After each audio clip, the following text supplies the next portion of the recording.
magandang umaga po sa inyong lahat. Muling nagbabalik si Teacher Holly upang maghatid sa inyo ng nagbabagang kaalaman. Muli guys, nandito po tayo sa kahabaan ng floodway guys upang maghatid sa inyo ng mga karagdagang karunungan at kaalaman tungkol po sa mga halaman. And ang halamang ating paglilingkod sa inyo ngayon guys ay itong very known sa atin, ang tinatawag nating kangkong. Tara na guys at sundan niyo po ako sa aking pamimitas ng kangkong. So, ang kangkong guys ay isang uri ng halaman guys na nabubuhay sa tinatawag nating aquatic habitat. So, ito po guys. Tara na guys, at tayo mamimitas ng kangkong. Ito guys. Wow. Kangkong.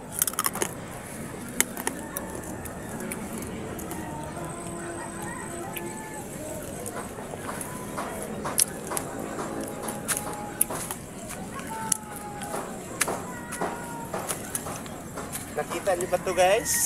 Kangkong. Apo.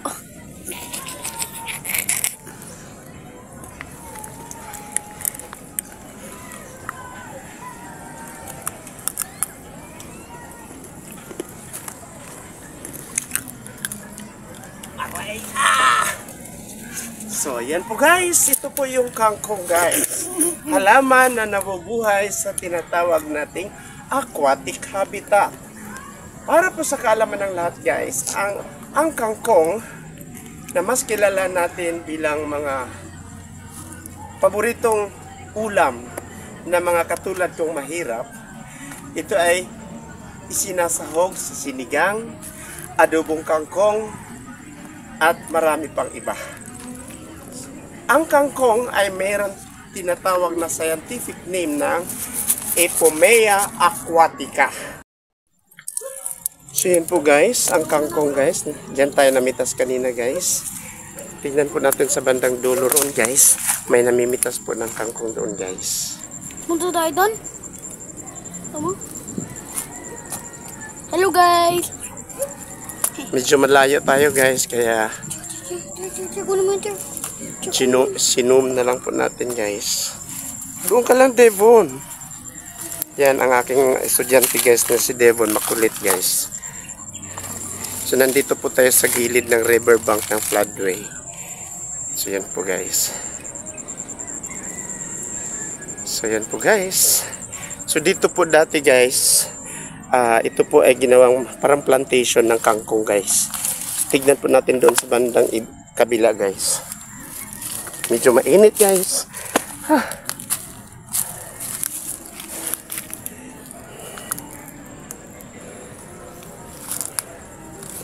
Init naman Devon.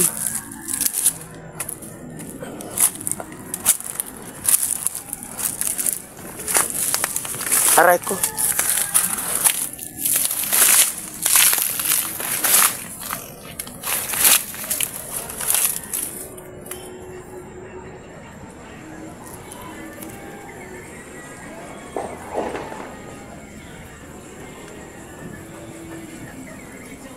So yan guys, ang inyong nakikita guys ay taniman ng kangkong dito sa may floodway guys.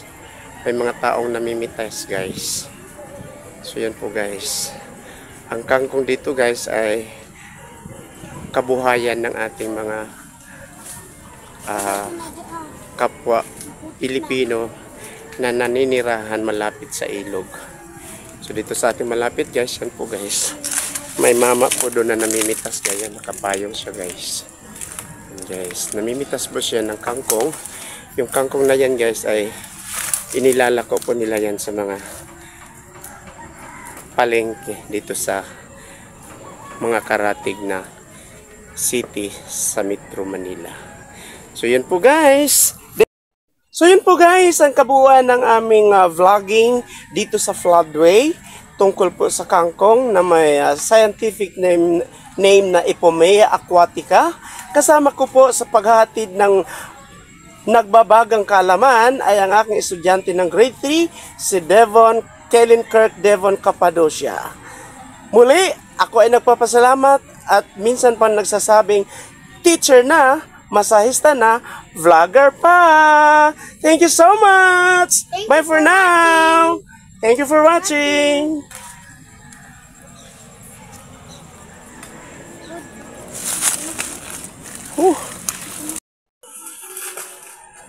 Ayan guys, galing po tayo dito sa guys, pamimitas ng kangkong. Tignan nyo yung paan ni Teacher Rolly guys. Yan. Ano-ano nang ginagawa mo? Paano Tignan mo guys, ang putik. Yan, see?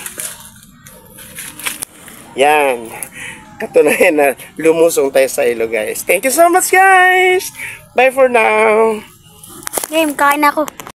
So yun guys, kauwi ko lang guys galing sa shooting ng aking vlog sa ilog. Tingnan nyo guys ang paan ni Teacher Rolly. Putik-putik guys. Ganyan talagang buhay kasama sa life natin guys bilang isang vlogger. So yan guys, sana po ay magustuhan ninyo ang aking content ngayong araw na to guys. Ang tungkol sa kangkong. Focus muna tayo ng mabuti guys. Kasi maraming kalupaan sa ating kuko guys.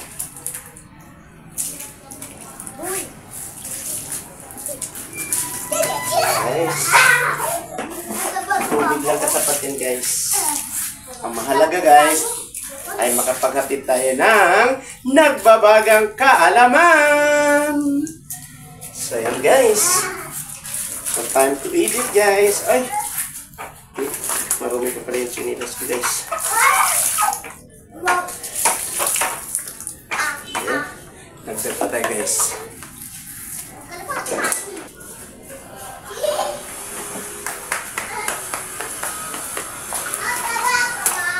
Kailangan natin magsabon guys.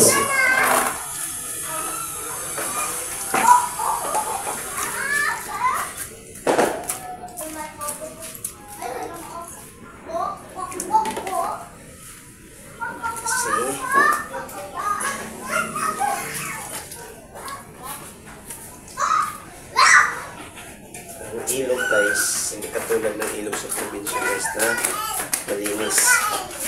Dito guys, ang country guys, yan ay lahat ng mga palikuran ng tao halos ay diretso sa ilog.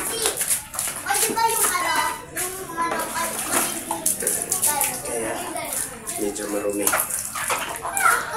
Pag yung mga drainage, yung mga galing sa mga bahay-bahay dito sa tabing ilog ay diretso sa ilog po. Kaya kailangan ko talaga malinis. Kailangan natin magsabon. So yun po guys, dahil po tayo magbunas guys. So again guys, thank you so much. Sana po ay subaybayan niyo po at magustuhan ninyo ang ating activities for today, which is about kangkong or Ipomea aquatica. Maraming salamat. Bye for now.